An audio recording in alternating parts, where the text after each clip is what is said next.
All right, welcome back. We just finished going over these examples here from page 6 on our PDF. So we're moving on to page 7, which is example 4. This one says verify the trig identity. Again, we know it's verifying because we have an equal sign.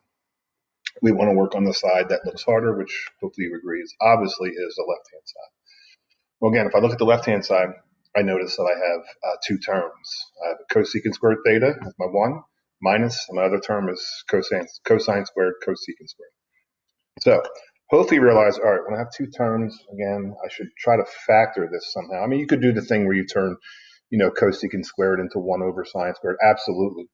But there's multiple ways of doing some of these problems. I'm just going to show you the way I did above in example 3a using GCF.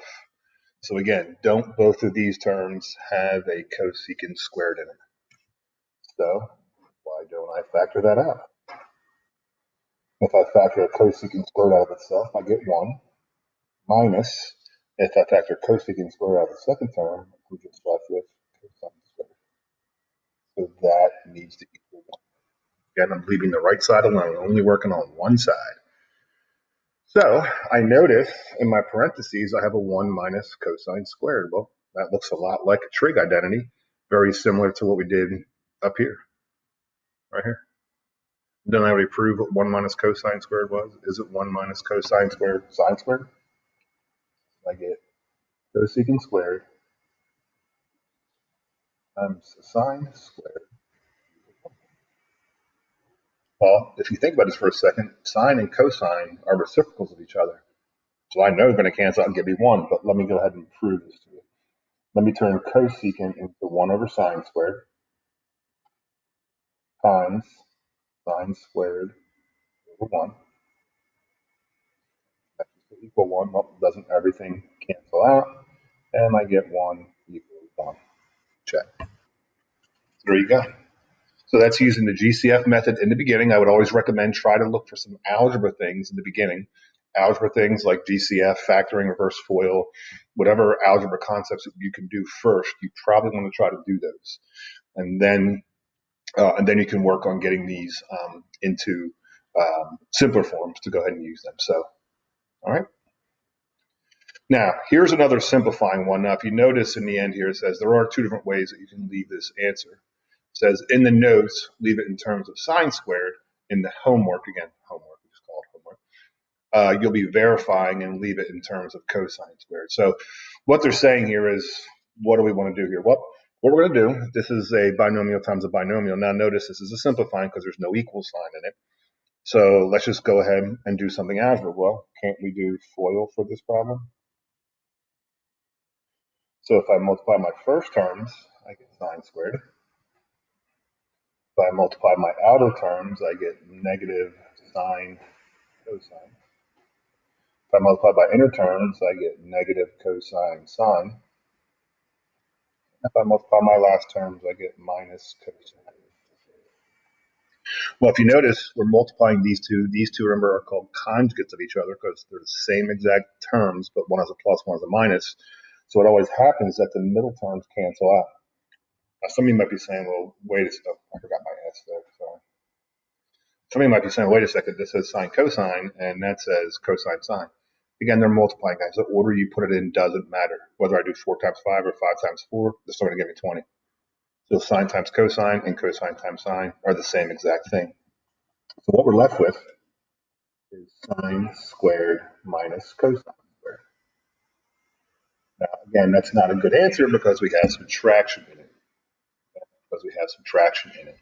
So, and as the directions say, we want to write this in terms of sine squared. If we want to write in terms of sine squared, doesn't that mean we want to change this? What is cosine squared? Now, I'm going to expand this to 1 minus sine squared. Now, don't forget, that should really be in parentheses because it's negative out front, and we still have the sine squared there. Okay? What do we do? Okay, well, I'm going to bring the negative sign through. If I bring the negative sign through, nothing happens to the first term, but I get minus 1 plus sine squared of x. Well, aren't sine squared and sine squared like terms? When you add like terms, like x plus x would be 2x. So wouldn't this just simplify to 2 sine squareds up at x is at theta? Minus 1.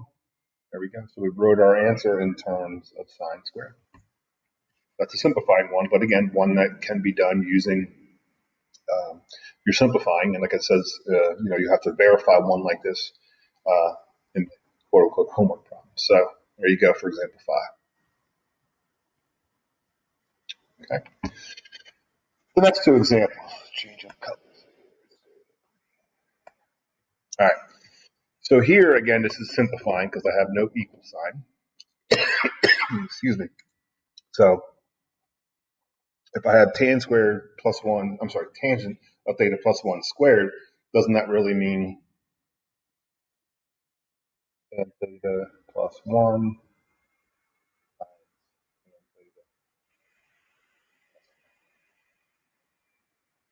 And if you go back up to what we did here, didn't we do FOIL first in this problem because we had a binomial times a binomial? Well, we would do the same thing here. We're going to do FOIL. So if I distribute, I multiply the first terms, and I get tan squared. X times x is x squared. Now here, these are not complements of each other, or conjugates, I apologize, wrong word, conjugates of each other, so you will get a middle term. So if I bring those through, I get plus tan theta. The inner term, I get another plus tan theta.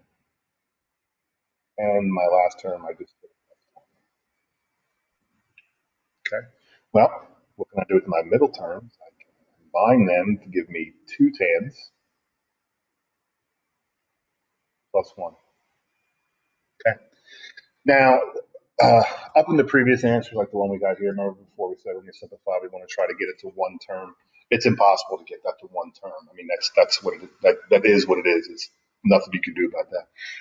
Here's another one. We have tan squared plus 2 tan plus 1. So that's just, again, a reiteration of that problem. Trying to think for this one if we really need to go any. I mean, all we did was just expand it. I guess we didn't really simplify it all the way. But think here for a second. So for this one, I guess we should probably try and go a little further. I don't think it's going to matter. I think I'm going to stop my answer right there. We could turn things into sine over cosine. I'm trying to think if I really want to do that. So that would be like plus. I don't think it's really going to lead us on. This is just a simplified one. Just simplify to that, and you're done. Yeah, we'll just stop right there for that one. Same idea for this problem over here. Now, this one, by the way, looks a lot like this one that we did here in 3b. It's just a trinomial that's squared. So we're looking at doing the reverse FOIL method. It doesn't matter that it's sine. Again, just think if I had x squared minus 2x plus 1, which is what we had above. Didn't we say that just factored to x minus 1 squared? Doesn't matter here. So if you want to think about this and do this, again, what's going to give me the sine squared out front? Well, I need a sine and a sine to give me sine squared. The only thing that gives me 1 at the end is a 1 and a 1. And I have a plus 1, but I have a negative 2 in the middle, so both of these need to be negative. So our answer would just be sine of theta minus 1 squared. So yeah, like we're not simplifying these any further like the last one. This is just using your algebra techniques to refresh your memory and show how they relate to certain trig functions. Okay, so that's just some simplifying using our algebra techniques. All right. Here's a couple more practice on simplifying. Yeah, I'll do these real quick. I guess we'll do these down to problem 6, and then that'll be all for today. So let me go ahead. Let's do these simplifying ones right here. Now, number 1, again, no equal signs. These are simplifying. If you also notice nothing squared, right? I'm the Pythagorean identities. So I look at this problem, and again, yes, we could turn secant into 1 over sine, and that's absolutely okay. But in these problems, the idea of what's happening is we need to use some algebra concepts normally first in order to get to these answers. So there's an issue, or not issue, but there's a problem like this where if we have a single term in the denominator, we just have secant, cosecant, we are allowed to separate this like that. Okay. Separate each term in the numerator with a denominator. All right. So, all right, hold on, guys. I'll be back in a second. I forgot. I apologize. I have a phone call. I had to answer it. So I'm back here. All right. So this problem, again, we separated our fraction, our problem, our whole entire fraction into two separate fractions. Well, hopefully you realize that cosecant over cosecant cancels out to 1.